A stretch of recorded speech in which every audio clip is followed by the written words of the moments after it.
Olá, meu povo, povo maravilhoso, povo de Deus, povo divino, povo incrível, povo cristão. Então, Nabucodonosor foi de fato um grande rei, um rei a quem Deus permitiu estar acima de todos os outros reis praticamente. Ele, ele tinha assim muitos bens, muitas condições, muito poder e vinha já de uma certa dinastia bastante poderosa.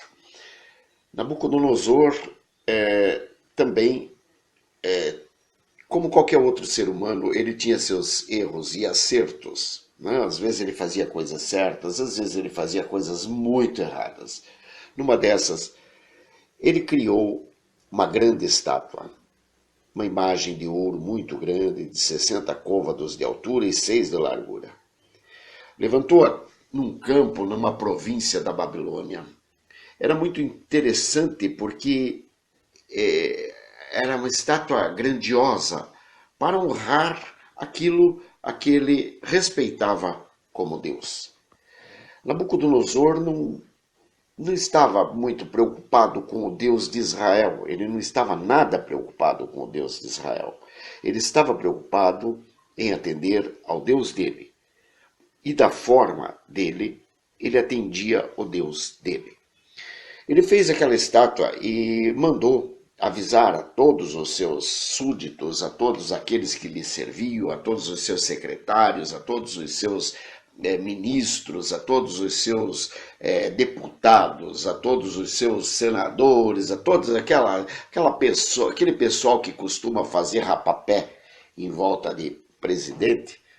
Então, Nabucodonosor mandou avisar toda essa raça, os juízes, os tesoureiros, os capatazes, o povo em geral, para que todo mundo, quando ouvisse aquela banda que ele colocou para tocar, e ele colocou uma banda grande, uma banda com todos os instrumentos musicais, com violão, com violino, com gaita de fole, com gaitinha de boca, com gaita com sanfona, com um triângulo, enfim, com todos os instrumentos, tinha todos os instrumentos. E ele disse que no momento que tocasse aquela banda, todo mundo iria se ajoelhar e iria adorar aquela imagem que ele fez. Todo mundo. E ele fez, mas ele não falou somente. Ele decretou. Ele fez um decreto. Ele fez um decreto e mandou esse decreto a todo mundo, assinado por ele. Um decreto assinado pelo rei, ele tem todo o poder. Ou seja, além de tudo, ele não pode, quando ele é assinado pelo rei, ele não pode sequer ser anulado. Ele tem que ser cumprido. Tinha que ser cumprido, né? Porque era a época dos reis. Então, por quê? Se ele não fosse cumprido, o rei perderia a autoridade perante os seus súditos, aqueles outros que resolveram cumprir o mandato. Porque ele só cumpria o mandato porque aquele mandato valia para todo mundo. Se não valesse para um ou para outro, é porque aquele mandato não tinha valor, consequentemente, ora, também quero que não valha para mim. Se pode valer para um e não valer para outro, também quero que não valha para mim. Muito bem. E ele fez isso. E muita gente se prostrou, adorou a imagem. Mas nesse decreto dizia que se alguém não se prostrasse, não adorasse, seria lançado na fornalha do fogo ardente. Muito bem. Teve 3 pessoas que não se prostraram e não adoraram. E esses homens eram Sadraque, Mesaque e Abednego.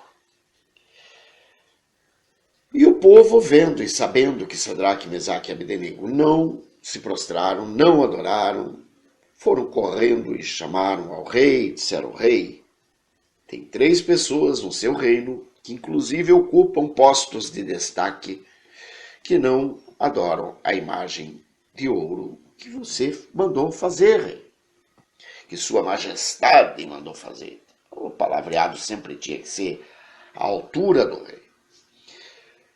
Ele ficou irado, ele ficou bravo, ele ficou muito bravo. Se você não tem ideia do que seja um rei bravo, fecha teus olhos e imagine um rei muito bravo, um rei muito poderoso, um rei que poderia destruir não só você, mas toda a tua casa. Ele poderia mandar matar você, teu pai, tua mãe, teus irmãos e todo mundo, porque ele não devia satisfação para ninguém. Ele fazia exatamente o que ele queria. E quando ele fazia, ninguém ousava passar na frente dele. Bom, ele mandou prender Sadraque, Mesaque e Abednego e levá-los até a presença dele, porque ele queria saber por que Sadraque, Mesaque e Abednego não adoraram a imagem que ele levantou. E ele perguntou, é verdade que vocês não adoraram a imagem que eu levantei? Por que não levantaram? Por que não adoraram? Muito bem. Ele nem esperou a resposta dos três. Ele simplesmente disse em seguida, muito bem, só que agora eu vou mandar acender a fornalha 7 vezes mais. E mandar tocar de novo a banda, e se vocês não se prostrarem e não adorarem a imagem, vocês serão lançados na fornalha do fogo ardente, ok? E foi para lá. Ele não esperava resposta alguma, mas ele disse uma palavra muito forte para os três.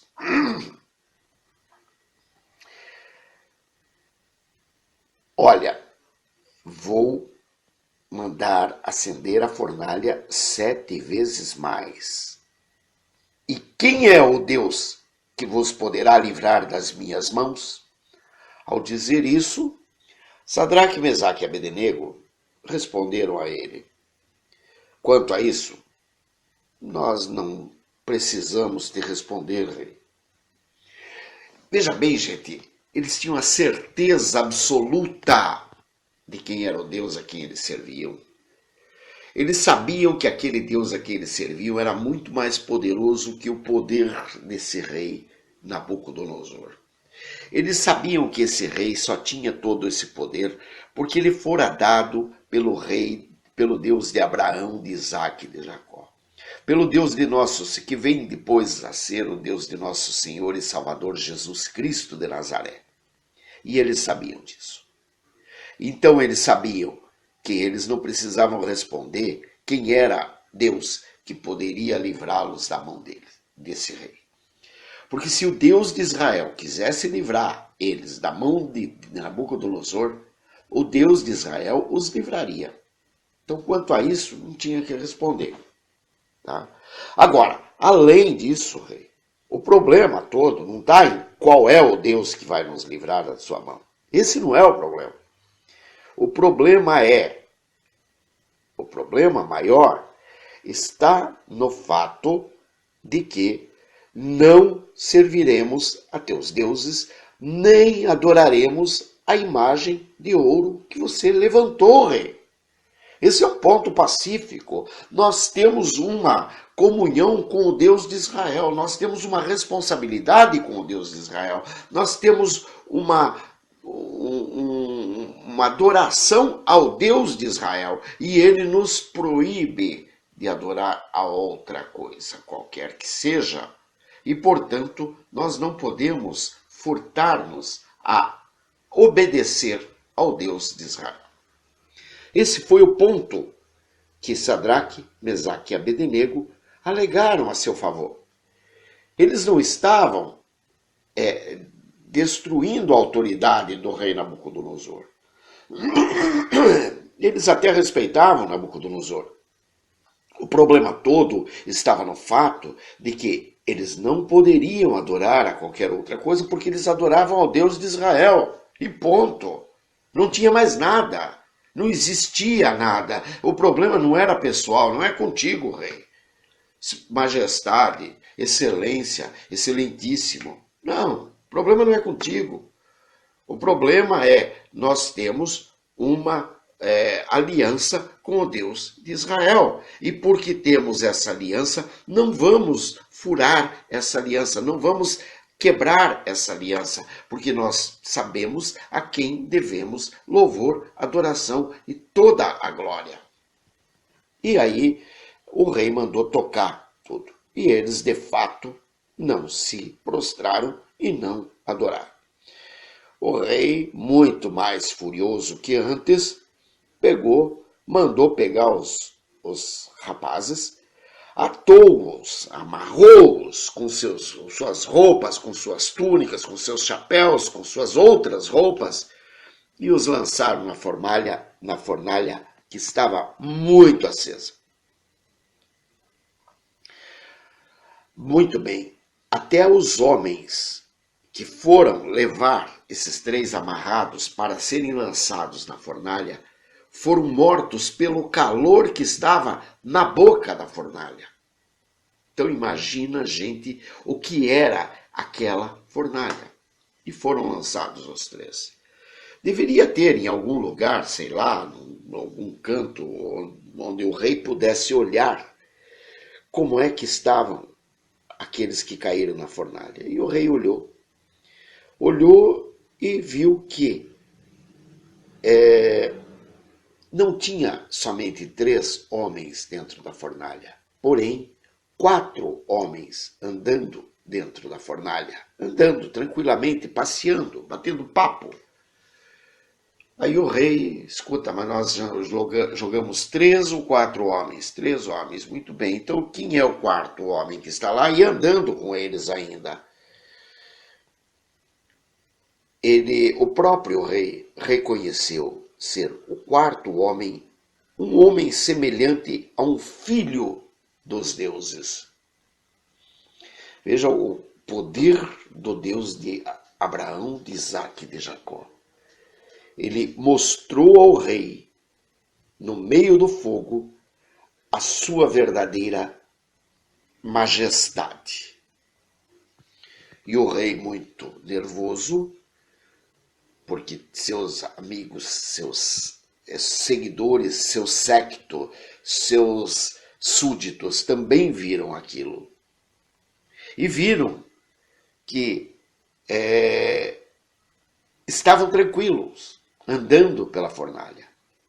O rei correu à porta da fornalha e gritou: saiam daí, Sadraque, Mesaque e Abednego, venham aqui, porque vocês realmente são servos do Deus Altíssimo. Você quer ser um servo do Deus Altíssimo? Permita aos outros que vejam isso na tua vida. Permita aos outros que vejam a tua verdadeira adoração. A quem você verdadeiramente adora, a quem você verdadeiramente serve. Esse é o Deus que faz milagres e maravilhas. E Ele quer fazer milagres e maravilhas em tua vida. Depende somente de você.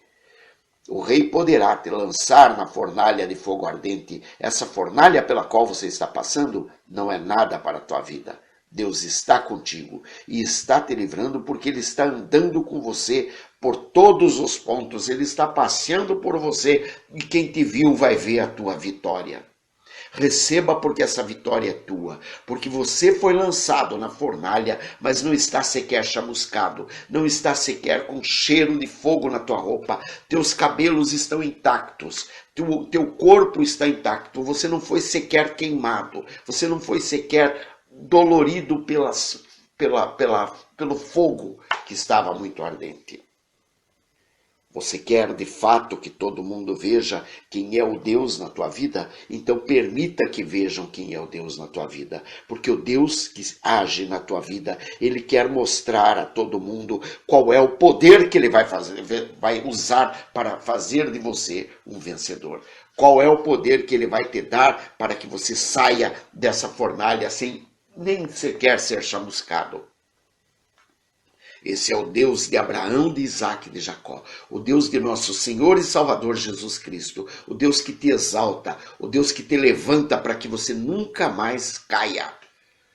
Porque o Deus de Israel, esse, não permite que você caia. Porque quando você estiver caindo, ele te carrega no colo. É ele quem te levanta, é ele quem te exalta, é ele quem te dá a vitória. A vitória sobre o rei Nabucodonosor, sobre todas as forças do mal, sobre tudo aquilo que pode vir querer te derrubar, sobre todas as forças que querem te entregar para o rei Nabucodonosor, dizendo que você não se prostrou para adorar a imagem que ele esculpiu. Ele esculpiu a imagem, ora, ele que durma com a imagem, isso é um problema dele, não é um problema teu. O teu problema é adorar ao Deus de Abraão, de Isaac, de Jacó. É seguir a esse Deus maravilhoso que está contigo, que está te protegendo, que está te dando toda a vitória. A vitória já é tua, você que não está estendendo a mão para pegar, estenda a tua mão e receba a tua vitória, meu querido. A vitória necessariamente ela não quer dizer que você não terá mais problemas. Problemas sempre nós teremos. No mundo tereis aflições, mas tem de bom ânimo, porque o Senhor Jesus venceu a todas. Essa é a palavra, essa é a verdadeira palavra. Ele não está te dizendo que vai te dar uma fábrica de carro, que vai te dar uma conta no banco recheada de dinheiro, que vai te dar um emprego de $1 milhão por mês. Ele não está te dizendo isso. Ele está te dizendo que você terá sim aflições, porém ele vai te livrar de todas as aflições, ele vai te dar livramento de todas, ele vai te dar capacidade para que você passe por todas essas aflições sem sequer ser chamuscado pelas chamas dessas aflições. Essas aflições existem, existirão, sempre existiram. Mas você não será chamuscado, ou seja, você poderá até chorar por causa dessas aflições. Mas mesmo assim, você vai passar por elas dando glória a Deus. Porque este é o dia que fez o Senhor. Regozije-se, portanto, e alegre-se nele. Em nome de Jesus. Esta palavra foi dada com base em Daniel capítulo 3. Que Deus te abençoe, proteja, guarde, liberte e restaure. No nome santo de Jesus. Amém e amém.